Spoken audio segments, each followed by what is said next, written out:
وبركاته. الحمد لله رب العالمين، والصلاة والسلام على سيد الأنبياء والمرسلين وعلى آله وأصحابه أجمعين. أما بعد، أعوذ بالله من الشيطان الرجيم. بسم الله الرحمن الرحيم. وإذا بشر أحدهم بالأنثى ظل وجهه مسودا وهو كظيم. صدق اللہ العظیم.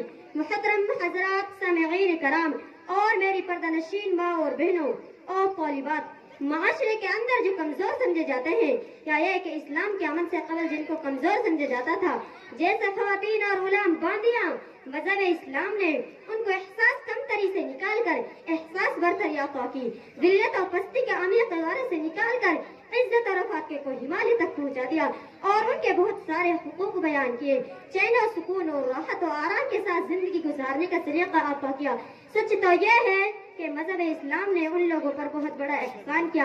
اسلام سے قبل پیدا ہونے والی بچیوں بلکہ عام عورتوں کے ساتھ ایسے مظالم کے پہاڑ توڑے جاتے تھے کہ ان کو سن کر بدن کے رونگٹے کھڑے ہو جاتے ہیں۔ کسی ایک شہر یا مخصوص ملک میں نہیں بلکہ عمومی طور پر پوری دنیا کا یہ حال تھا۔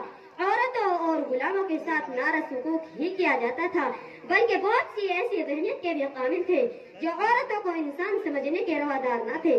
اسلام سے پہلے لڑکی کو پیدا ہوتے ہی زندہ درکور کر دیا جاتا تھا، لیکن اسلام نے لڑکی کو بہت بڑا مقام عطا کیا ہے۔ حضرت ابن عباس رضی اللہ تعالیٰ عنہ کی روایت ہے کہ آپ صلی اللہ علیہ وسلم نے فرمایا، جس کو اللہ نے بیٹیاں دے کر جس کو لڑکی کی نعمت سے نوازا گیا پھر اس نے اس کو تکلیف نہیں پہنچائی اور نہ اس کی توہین کی اور نہ اس پر ترجیح دی تو اللہ تعالیٰ اس آدمی کو جنت میں داخل فرمائیں گے۔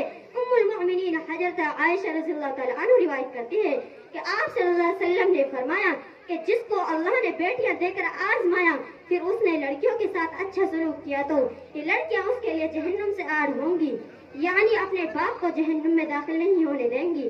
ابن شریعت رضی اللہ تعالیٰ عنہ فرماتے ہیں کہ میں نے رسول اللہ صلی اللہ علیہ وسلم سے سنا کہ آپ صلی اللہ علیہ وسلم فرما رہے تھے، جب کسی کے یہاں لڑکی پیدا ہوتی ہے تو اللہ تعالیٰ اس کے یہاں فرشتوں کو بھیجتا ہے جو آ کر کہتے ہیں، اے گھر والوں السلام علیکم، تم پر سلامتی ہو۔ فرشتہ پیدا ہونے والی لڑکی کو اپنے پروں کے سائے میں لے لیتے ہیں اور اس کے سر پر ہاتھ پھیرتے ہوئے کہتے ہیں، یہ ایک کمزور ناتواں جان ہے جو ایک ناتواں کمزور جان سے پیدا ہوتی ہے۔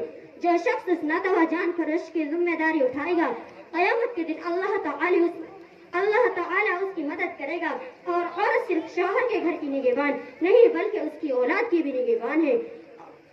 اولاد کی پرورش، اولاد کی خدمت، اولاد کی تربیت، اگر اولاد کی تربیت صحیح نہیں ہو رہی ہے، ان کے اندر اسلامی آداب نہیں آ رہے ہیں تو اس کے بارے میں پہلے عورت سے سوال ہوگا اور بعد میں مرد سے ہوگا، اس لیے کہ ان چیزوں کی پہلی ذمہ داری عورت کی ہے۔ بچوں کی تعلیم و تربیت کی ذمہ داری اگرچہ باپ پر بھی ہوتی ہے، لیکن اس سلسلہ میں وہ جو کردار کر سکتی ہے اس کے مقابلے میں باپ کی حیثیت ثانوی درجہ کی رہ جاتی ہے۔ اس لیے کہ لڑکیوں میں سدھار پیدا ہوگا اور ان کے اندر پرہیزگاری کی انمول صفات پیدا ہوگی۔ انہی چند باتوں پر میں اپنی تقریر ختم کرتی ہوں۔ وما علینا الا البلاغ۔ اگر لڑکی کی پیدائش کے گھر میں ذکر سن لیتے تو اس معصوم کو زندہ زمین میں دفن کر دیتے۔ السلام علیکم ورحمۃ اللہ وبرکاتہ۔